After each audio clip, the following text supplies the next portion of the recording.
پھر فرمایا کہ وَأَمَّا مَنْ خَافَ مَقَامَ رَبِّهِ وَنَهَى النَّفْسَ عَنِ الْهَوَىٰ فَإِنَّ الْجَنَّةَ هِيَ الْمَأْوَىٰ، اور جس نے اپنے رب کے سامنے کھڑے ہونے کا خوف رکھا تھا اور نفس کو بری خواہشات سے باز رکھا تھا، جنت اس کا ٹھکانہ ہوگی۔ اور اکثر لوگ مجھ سے سوال کرتے ہیں، بلکہ پوچھتے ہیں اور دعا کا بھی کہتے ہیں۔ جب پاکستان کرکٹ کا میچ کھیل رہا ہوتا ہے تو اکثر لوگ دعا کی درخواست کرتے ہیں، اور ان کے لیے یہ ہار جیت ہی بہت اہم معنی رکھتی ہے۔ کوئی اپنے ٹی وی سیٹ توڑ دیتا ہے، کوئی اپنا موڈ خراب کر لیتا ہے، کوئی گھر والوں سے لڑ لیتا ہے، اور ان کو میں بتاتا رہ جاتا ہوں کہ یوم یجمعکم لیوم الجمع ذالک یوم التغابن، جب اجتماع کے دن وہ تم سب کو اکٹھا کرے گا، وہ دن ہوگا ایک دوسرے کے مقابلے میں لوگوں کی ہار جیت کا۔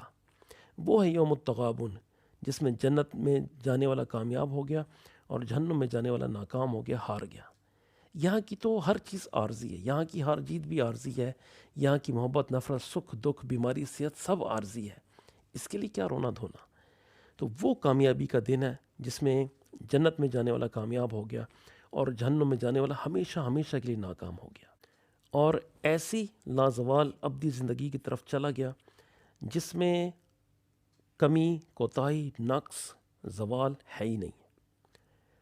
اور سورہ بقرہ کی آیت نمبر 125 میں اللہ تعالیٰ فرما رہے ہیں، اے محمد صلی اللہ علیہ وسلم، خوشخبری دے دو ان لوگوں کو جو ایمان لائے اور نیک عمل کیے کہ ان کے لیے ایسے باغ ہیں جن کے نیچے نہریں بہتی ہوں گی۔ ان باغوں کے پھل دنیا کے پھلوں سے ملتے جلتے ہوں گے۔ جب کوئی پھل انہیں کھانے کے لیے دیا جائے گا تو وہ کہیں گے کہ ایسے ہی پھل اس سے پہلے ہم دنیا میں دیے گئے تھے۔ ان کے لیے وہاں پاکیزہ بیویاں ہوں گی اور وہ اس میں ہمیشہ رہیں گے۔